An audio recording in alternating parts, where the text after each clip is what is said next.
Hi, welcome to Jago Inggris. In this video, we're going to talk about news item tags. Oke, sebenarnya apa sih news item tags itu? Seperti yang bisa dilihat di sini, news item tags adalah sebuah teks yang berisikan kejadian yang terjadinya baru-baru ini dan dianggap penting untuk diberitakan. Sementara itu, tujuan news item text ini adalah untuk memberitahukan kejadian yang dianggap penting tersebut. Kemudian, language features of news item text atau fitur bahasa dari news item text. Yang pertama, sometimes at the beginning of the news, the place is mentioned such as Jakarta, Bandung, etc.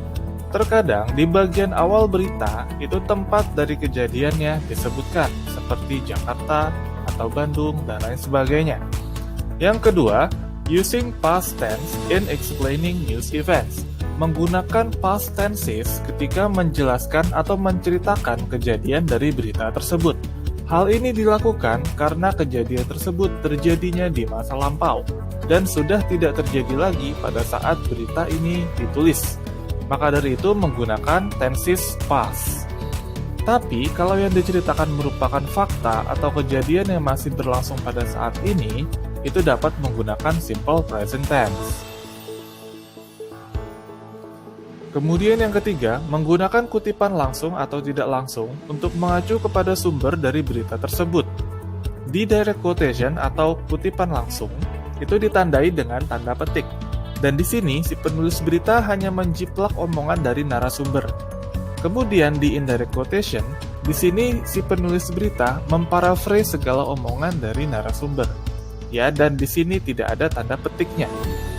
Kemudian yang keempat, short information about the event is summarized in the headline. Jadi, di tajuk atau di judul berita tersebut sudah berisikan ringkasan dari berita tersebut. Ini adalah contoh dari news item text beserta generic structure-nya. Di paragraf pertama ada main event, yang berarti kejadian utama atau inti dari berita tersebut, berupa ringkasan kejadian. Di paragraf kedua ada sumber berita berupa indirect quotation. Dan di paragraf ketiga ada elaboration yang menjelaskan secara menyeluruh apa yang terjadi, kepada siapa terjadinya, dan bagaimana. Di paragraf akhir, ada sumber berupa direct quotation untuk menguatkan elaboration sebelumnya. Alright, I think that's all for now. Hopefully it can be useful for you. See you on the next video.